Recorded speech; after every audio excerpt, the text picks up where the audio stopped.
Hey guys, welcome back to my video. Today we are going to be kicking into the holiday spirit and working on these gingerbread Pokemon cookies. I was so happy when this idea smacked me in the face in the middle of the night one day because I was like, yes, this is perfect. This is what's going to get me in the holly jolly mood, and it's necessary because the second Halloween is over, it is now Christmas. Agree with me, don't agree with me, but I am correct. Now, my goal of this page is to actually make them more Christmassy than the ones to the left that I had drawn the other night.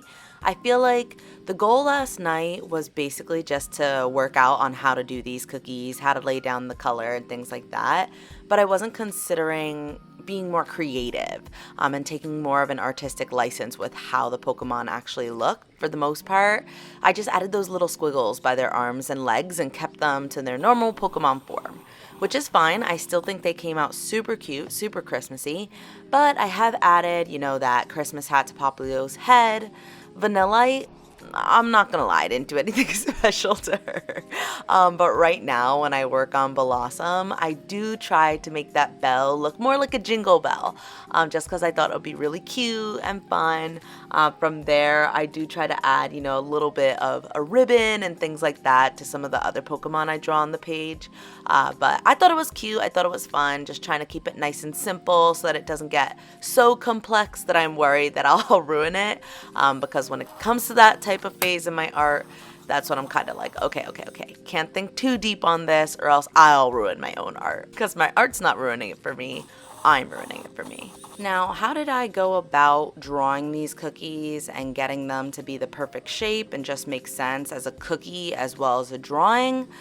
I'll give you some tips. So, start by just going for what the Pokemon looks like. Draw the shape of the Pokemon, get them nice and laid down as best you can. At the end of the day, these are cookies. They wouldn't look perfect if you're trying to do them in real life unless you're a professional, so don't expect them to look absolutely perfect as you draw them. But I highly recommend just drawing the basics of the character. And then from there, you want to get almost an outline around the spaces that you're going to have that frosting down.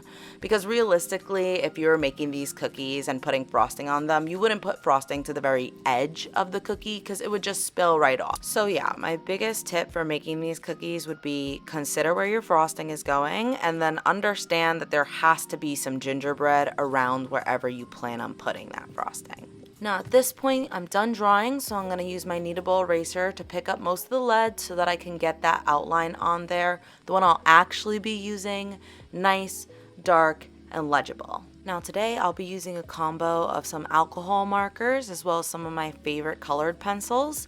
Do start us off with our Kinger alcohol marker just because I don't have an Ohuhu color that gives a really soft creamish yellow. But I am not sad about this at all. I genuinely love my Kinger alcohol markers. I'm still trying to decide if I like them better than my Ohuhu. So if anyone out there has had experience with both, let me know what you think about them. Still experimenting, but having a lot of fun. Now, in terms of Ohuhu, I'm using Y2 and YR2. Starting with that lighter Y2 color, I'm getting down the entirety of that gingerbread coloring onto every part of the I almost called it every part of the cooking. Every part of the coloring. Now, depending on the type of paper you have as you're attempting to draw these gingerbread, I recommend being not too fast on this part, but definitely not too slow. Okay, the thicker the paper, the easier it takes on this alcohol ink. But if you do have thinner paper, you'll notice that the longer you take to actually color it in, the more streaking you'll notice. So be mindful of that if you want to create your best piece, but also don't worry too much. We will be building up color using Y2 along the edges as well as all the color pencils that I kind of have laid out for us afterwards. But right now I'm just using that YR2 to do all the edges. So that means all the edges of the cookie and all of the edges of the frosting. The reason I put these marks here is because I'm trying to think of a realistic cookie. The edges of a baked cookie are always a little bit crispier, and underneath the frosting you'll always find some type of shadow or depth, so that's what I'm doing. And then from there, you bring it back to your Y2 and you blend everything in. Blending is your best friend. The faster you could do it, the better, but otherwise, just be sure to really work the area, use your blending pen if you need to, but also remember that we're gonna be using color pencils, so don't worry too much about any mistakes you make. Now for chalk and colored pencils, I always use yellows, oranges, pinks, and purples to create depth. So those work perfectly for these cookies because complementary colors actually create a brown look. So using that yellow and that purple will create the look of a more rich brown color. So I start off with the yellow on the highlighted parts, and then from there I use this peach color as like a middle ground. Then I use this magenta, well, what's the name of this color actually? It's mulberry. How did I forget that for even a heartbeat? Mulberry is my favorite colored pencil in the world. But anyways, you're gonna use this mulberry just like you did with the YR2, along the edges of the cookie and the edges of the actual frosting. Now, if you don't have mulberry, that's totally fine. Another type of magenta, purpley color will definitely work for you guys, or really any palette that you're looking for. Just consider the values of it. So like if you want to try to do this with maybe, I don't know, like a blue and an orange instead of a purple and a yellow, go for it. Just be considerate of how dark and light your oranges and blues are. Speaking of oranges, that is the next step in our process. I use these oranges to kind of meet in between the yellow and the purple. So yes, going directly above that peach color, the peach was only a little stopper for us to prevent us from like meeting the purple straight to the yellow. The orange fills in the rest of it. But let's go ahead and let's talk about this cream because it was probably one of my favorite things to work on the entire cookie. Not only because the cream is obviously the most delicious part, like who doesn't love frosting, but because I thought it was really simple and really soothing and just therapeutic to work on these parts. So you're gonna pick a color from your color pencil box that's almost like a gray. I'm choosing a purplish gray. You could do a bluish gray or whatever kind of grayish color you have. And then from there, we're gonna use a cream color in the center and then adding white on top to any of the parts where the light might touch the frosting. Remembering that the frosting is the most dimensional thing about the cookie for the most part because it's lifted, you do wanna be a little bit considerate of how the light touches it. From here, I am just adding some yellow, magenta, and white dots on top of the cookie to mimic, I don't know, I guess the variation in texture and the graininess of the cookie. And then the white is used to kind of show like the shimmer of the sugar on top of the shimmer. It's not a sugar cookie. You know what? I thought it was cute, so I added white dots, and it did come out really cute. So I'm really proud of her. But let's go ahead and let's do just a little bit more experimenting with Poplio here. When it came to my guy Poplio, I knew off the bat that he's Rudolph. Everybody knows it. It is what it is. But I had to give him a little bit more. So we went with the Santa hat, but I decided not to color in the Santa hat with any like red coloring. Instead, I decided to keep it to that gingerbread look, keep it a little bit more classic, but I am considering doing more gingerbread characters and allowing myself to be more creative with color and frosting because I really did enjoy working with the little bits of color that I chose to use on this page. Pause on the color talk to give a quick tip about using this YR2. If you don't have the cookie on the outline, just add it yourself the way I'm doing now around the snout. That, I guess, would be a really good tip of advice I could give in terms of working on the cookie.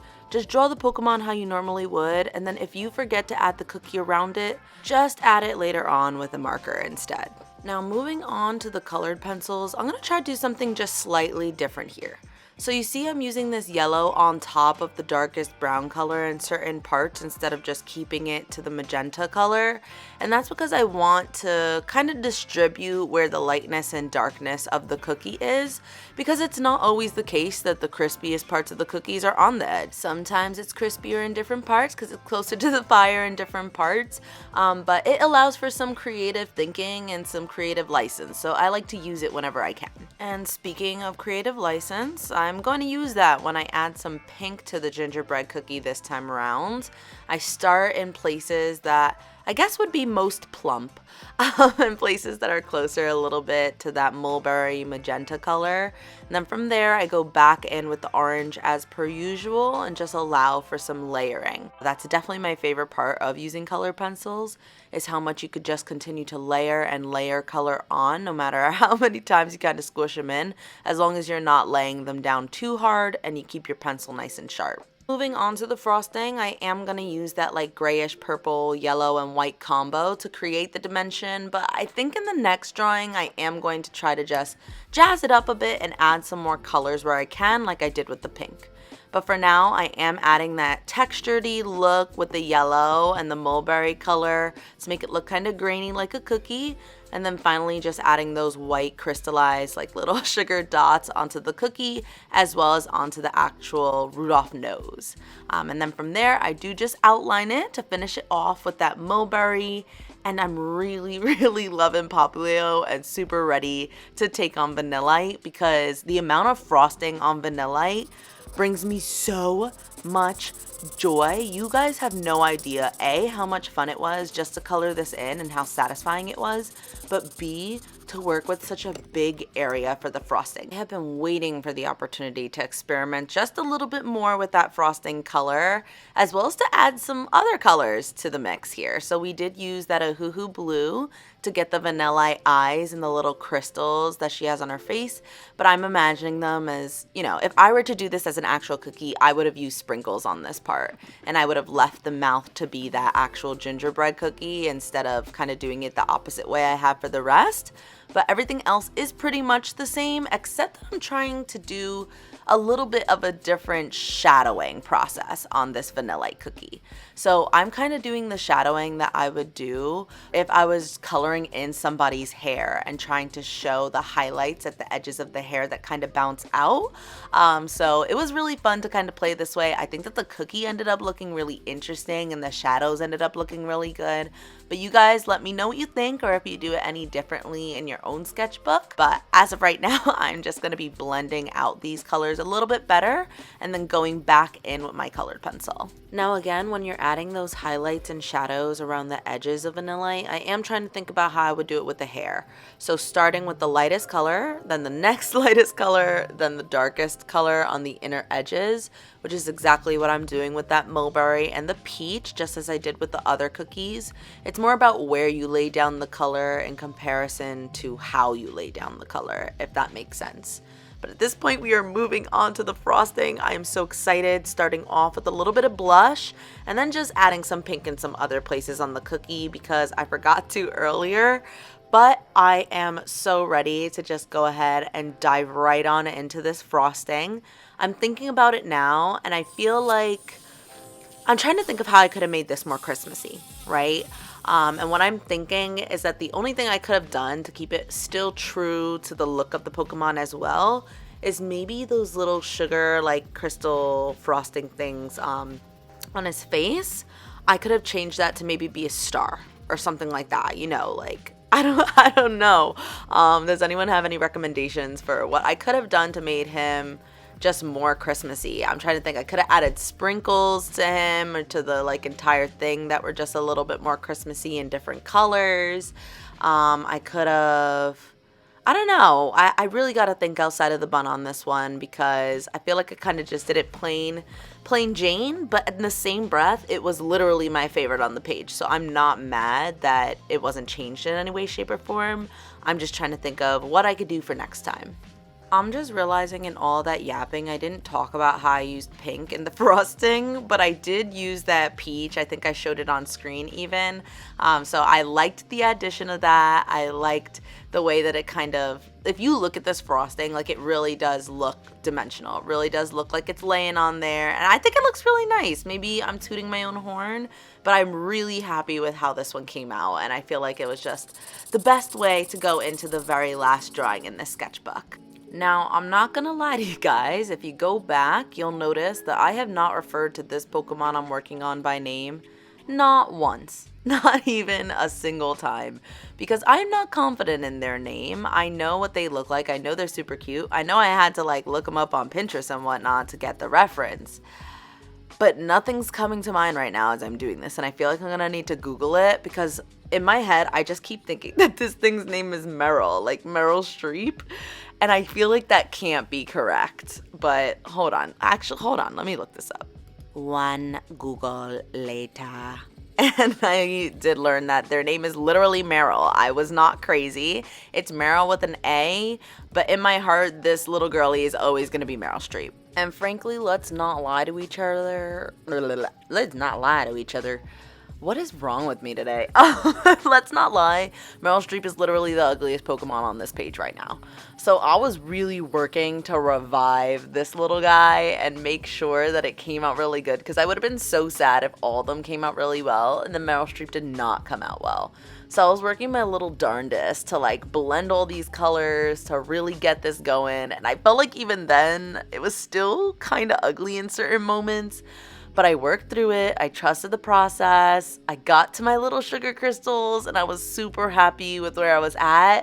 These don't need to be perfect, they just need to look like the cookie version of a Pokemon. And if you were to look at this, you would recognize Meryl Streep. So, mission accomplished? You guys tell me, who's your favorite cookie? Because I am really, really happy with how all of them came out. I still think vanillite's my absolute favorite, but I will definitely be experimenting with some more. But that's it for now, and I'll catch you in the next one. Bye.